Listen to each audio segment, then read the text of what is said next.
హరి ఓం. శ్రీ గణేశాయ నమః. శ్రీ గురుభ్యో నమః. సదాశివసమారంభాం శంకరాచార్య మధ్యమాం అస్మదాచార్య పర్యంతాం వందే గురు పరంపరాం. ఆత్మబంధువులారా, సనాతన ధర్మ వైభవాన్ని పంచుకోవాలనే ఉద్దేశంతో ఈ ఓఎన్బిబి ఛానల్లో సంధ్యావందనం మొదలు గాయత్రీ మంత్రం, వేద సూక్తులు, తెలుగులో భావము, అష్టాదశ పురాణ పరిచయం, సనాతన ధర్మం, జీవన విధానం, శ్రీ ఆంజనేయ ఆరాధన, దశావతారాలు వంటి వివిధ అంశాలను మీతో పంచుకోవడం జరుగుతుంది. ఈ ఓఎన్బిబి ఛానల్ని సబ్స్క్రైబ్ చేసుకొని నన్ను ఆశీర్వదించి ప్రోత్సహించగలరు.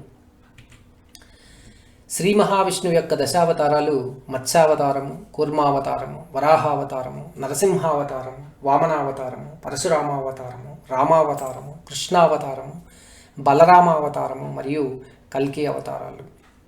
ఇప్పటిదాకా మనం మత్స్యావతారం గురించి తెలుసుకున్నాం, కూర్మావతారం గురించి తెలుసుకున్నాం, వరాహావతారాన్ని గురించి తెలుసుకున్నాం, నరసింహావతారాన్ని గురించి కూడా తెలుసుకున్నాం. ఈ సంచికలో మనం వామనావతారం గురించి తెలుసుకుంటాం. శ్రీ మహావిష్ణువు యొక్క దశావతారాల్లో 5వ అవతారం వామనావతారం. వామనుడు అదితికి పుత్రుడుగా జన్మించి బలిచక్రవర్తి దగ్గర నుండి 3 అడుగుల నేల అడిగి త్రివిక్రముడై మొత్తం జగత్తునంతా 2 అడుగులతో మిగిలిన 1 అడుగుతో బలిచక్రవర్తిని పాతాళానికి పంపించి తానే స్వయంగా ఆ రాజ్యానికి కాపలాగా మారుతాడు. ప్రహ్లాదుని కుమారుడు వీరోచనుడు, వీరోచనుని కుమారుడు బలిచక్రవర్తి. ప్రహ్లాదుని మనుమడైన రాక్షసరాజు బలిచక్రవర్తిని పాతాళానికి అణగద్రొక్కుటకు శ్రీ మహావిష్ణువు వామనావతారం ధరించాడు.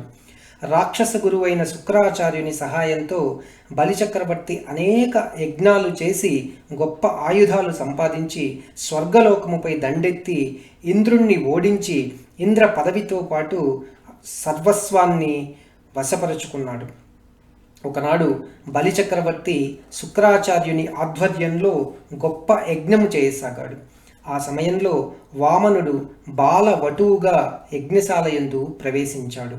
తేజోవంతుడైన ఆ బాల బ్రాహ్మణుణ్ణి చూసి బలిచక్రవర్తి సాదరంగా ఆహ్వానించి పీఠముపై కూర్చోండబెట్టి అతిథి సత్కారాలు చేసి బలిచక్రవర్తి వామనుని, ఓ బ్రాహ్మణోత్తమ, నీ రాక వలన యజ్ఞవాటిక పవిత్రమైంది.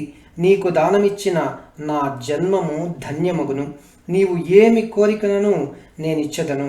నీకు బంగారము కావలనా, మణి మాణిక్యాలు కావలనా, భవనాలు కావలనా అడుగుము. నువ్వు ఏది కోరితే అది నీదగును అన్నాడు బలిచక్రవర్తి. అందుకు వామనుడు, ఓ రాజా, నీ దాన గుణమునకు ఎంతో మెచ్చితిని. నాకేమీ పెద్ద కోరికలు లేవు. నాకు ఎలాంటి బంధువర్గం లేదు. నేను ఒంటరి వాడను.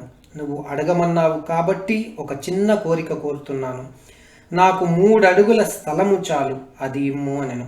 వచ్చినవాడు వామనుని రూపములో ఉన్న మహావిష్ణువు అని తెలియక వామనుడు అన్న మాటలకు బలిచక్రవర్తి నవ్వి, ఓ బ్రాహ్మణోత్తమ, నువ్వు పెద్ద పెద్ద కోరికలు కోరుతావు అనుకున్నాను. అయినా మించిపోయింది ఏం లేదు. నీకు సర్వ సంపదలు, రాజ్యము కోరుకో, ఇచ్చివేస్తాను అని అన్నాడు. అందుకు వామనుడు, అవేమీ నాకు వద్దు రాజా. నాకు 3 అడుగుల నేల ఇస్తే చాలు, మిక్కిలి సంతోషంతో వెళ్తాను అన్నాడు. అందుకు బలిచక్రవర్తి నవ్వుతూ కమండంలోని నీరు తీసుకొని భూమి మీద చల్లుతూ, నీవు కోరినట్లే నీ పాదముతో కొలిచిన 3 అడుగుల నేలను ఇప్పుడే ఈ క్షణంలోనే నీకు ఇస్తున్నాను అని వాగ్దానం చేశాడు. అంతలో రాక్షస గురువైన శుక్రాచార్యుడు అద్దు తగిలి ఆ వచ్చినవాడు మారు రూపంలో ఉన్న మహావిష్ణువని, అతను కోరినది మోసపూరితమైన కోరిక అని, ఆ కోరిక తీర్చవద్దని బలిచక్రవర్తిని వారించాడు. అందుకు బలిచక్రవర్తి, నేను ఆడిన మాట తప్పను. ఏది ఏమైనా సరే ఆ కోరిక నెరవేరుస్తాను అన్నాడు. అంతటా వామనుడు చూస్తుండగానే తన రూపాన్ని పెద్దగా మార్చి విశ్వరూపుడుగా మారి త్రివిక్రముడయ్యాడు. ఒక్క పాదంతో ఆకాశాన్ని, మరొక్క పాదముతో భూమిని కప్పివేశాడు. అప్పుడు త్రివిక్రముడు బలితో, రాజా, నీవు నాకు 3 అడుగులు దానమిచ్చావు. నేను 2 అడుగులతో భూమి ఆకాశాలని కప్పితిని. నా 3వ పాదం పెట్టుటకు చోటు చూపించమని బలిని అడిగాడు. అందుకు బలిచక్రవర్తి, జగన్నాథ, ప్రాణాలు పోయినా ఆడిన మాట తప్పడు ఈ బలిచక్రవర్తి. మీ 3వ పాదం నా తల మీద మోపి ఆ 3వ అడుగును స్వీకరించండి దేవా అని చేతులు జోడించాడు. ఆ మాటలకు శ్రీ మహావిష్ణువు కూడా సంతసించి చిరు మందహాసంతో, దానవరాజా, నీ సత్యవ్రతం ముల్లోకాలకు ఆశ్చర్యంతో ముంచివేసింది. నీవు నీ సంతతి నా భక్తి కోటిలో ఒకరుగా వెలుగొందుదువు కాక. ఈనాటి నుండి నీవు కొంతకాలం పాతాళంలో ఉండి తరువాత సావర్ణి మన్వంతరంలో ఇంద్రుడి వైత్రితో లోకాధిపత్యం వహించి తరించదవుగాక అని దీవించాడు. ఆ విధంగా శ్రీమన్నారాయణుడు వామనావతారం ఎత్తి బలిచక్రవర్తి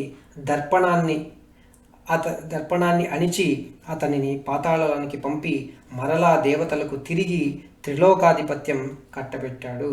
అతిథి దుఃఖాన్ని తీర్చాడు.